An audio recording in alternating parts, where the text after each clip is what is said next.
Lindsey Wilson wins it here this afternoon by a score of 28-9, and Coach Chris Oliver joins me here now as the Blue Raiders improved to 3-0 on the season. Coach, it's easy for us as fans and radio guys and everything just to assume that this would have been a cakewalk. I know at no point in time you believe that, and Bluefield just played tremendous today. Give us your assessment of today's game.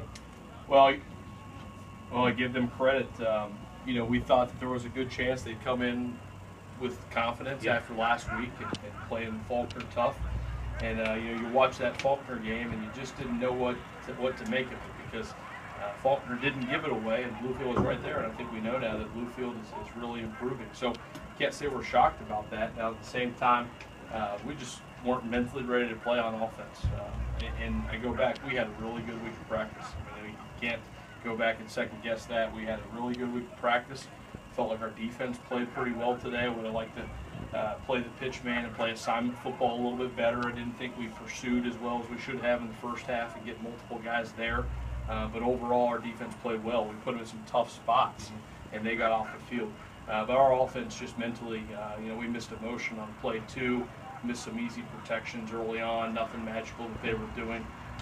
We just didn't play well in the first half on offense, and it's 18 to 22-year-old men and or young men, and you got to be ready to go.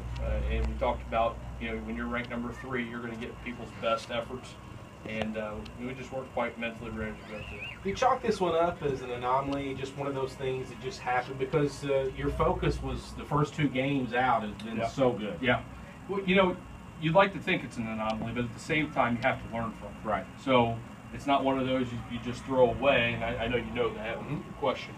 So we have to learn from it.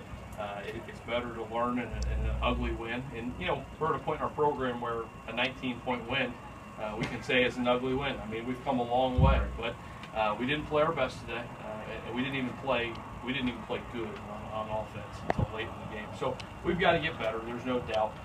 We hope that it is an anomaly, but at the same time, we know now that when you're ranked number 3 or whatever it may be, you're going to get the best effort from the opposing team. 28-9, Lindsey Wilson wins it here this afternoon. You talked about it, and Bob mentioned it earlier, a teaching moment. And it's always good to have a teaching moment when you're winning. Yeah.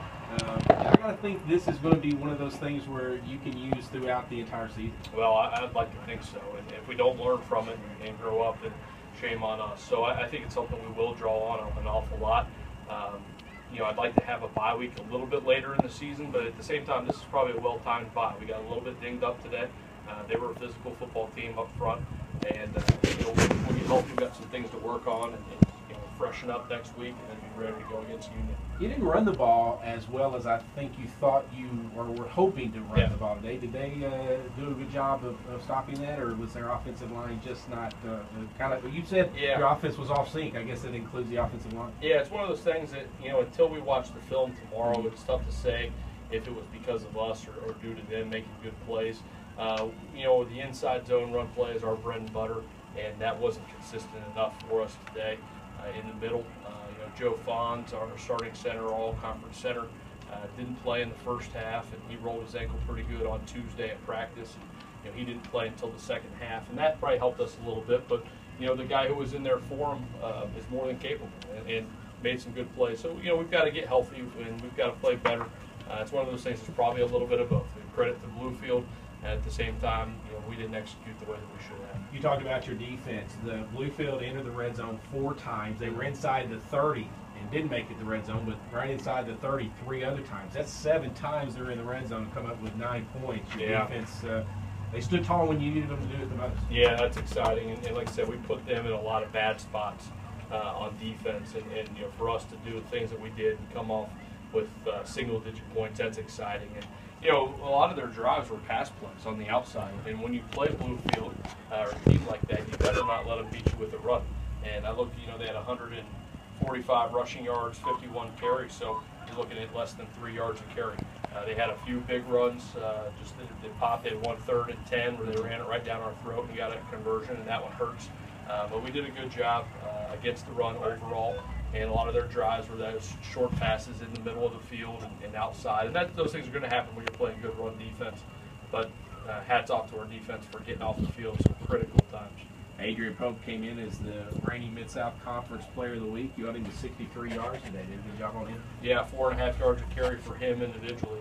I think we would probably take that most weeks. He's an explosive guy, and we didn't let him get out to the open. Coach, you coming up on a bye week. Walk us through the schedule a little bit. I know you like to give your guys a little bit of time off, but is the fundamentals, is that the name of the game for the next couple of days? Yeah, fundamentals, it's huge for us. We've got to get better on special teams, and our special teams, we're one guy away here and there, and to get a punt blocked today, that hurts, and that just came down to technique. The kickoff return, the big one, that's been a bugaboo for us a few games now. We got to cut that out, and that one was, we saw one of our guys on coverage, he just missed a tackle right there and let it go to the field. So, we've got to clean some things up on special teams. We've got to tackle better. We obviously have to block a little better up front on the O-line. And then, as important as all that, getting fresh, getting healthy. We're going to give them off next Friday and Saturday, so mentally and physically recharge. And then tomorrow, we're going to have what we call Sunday Showtime. And all the guys who don't play today are going to have an inter-squad scrimmage tomorrow. That's the second time we've done that this year. And those guys were fired up to do that last time. And, so we go out, and all those guys who play today, they run and they condition and they cheer on the other guys and coach them up. And those guys that don't get to play, who may be redshirting and things like that, they're going to get a chance to take reps tomorrow. So we want to help develop those guys too. So those are the things we're going to attack this week. Final question, Coach. I want to ask you about coming out of the second half the way that you did. 3 and out, right down the field and scored.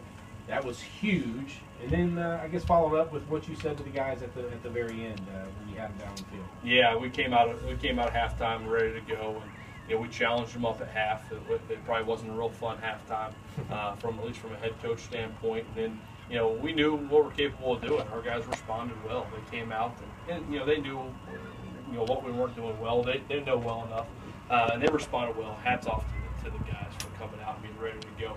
I told them at the end of the game, an ugly win is better than any other kind of loss any day of the week.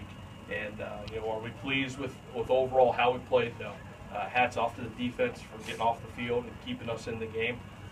Thankfully, the offense woke up enough late, but we went 1-0 this week. We're 3-0. We're heading into the bye week. And then I saw a lot of heads drooping, really. To be honest with you, I stood them up and said, listen, winning a college football game is hard. There's a lot of time and effort over the course of the year that goes into each game, and we just won a college football game. So we're not at a funeral. We went 1-0 this week. We're 3-0. Let's move on. Come in tomorrow with the mentality that we're going to get better and learn from it. One more thing, I want to comment on the crowd. It was outstanding today. Great crowd, and the stands were full. A lot of recruits on hand. Just a great day. I mean, homecoming was awesome, and we hope to see that each and every week here at Blue Raider Stadium, and it helps us. The band is out there playing the Jaws theme song on third down, and cheerleaders are great. And I think the cheerleaders at the pep rally last night may have been more fired up to get out here than anybody. They were ready to go. So, that's just exciting. We appreciate that support so much. Coach, thanks so much. Thanks, Chris. That's LWC head football coach Chris Oliver. The Blue Raiders win it by a score of 28-9. Again, Lindsey Wilson off.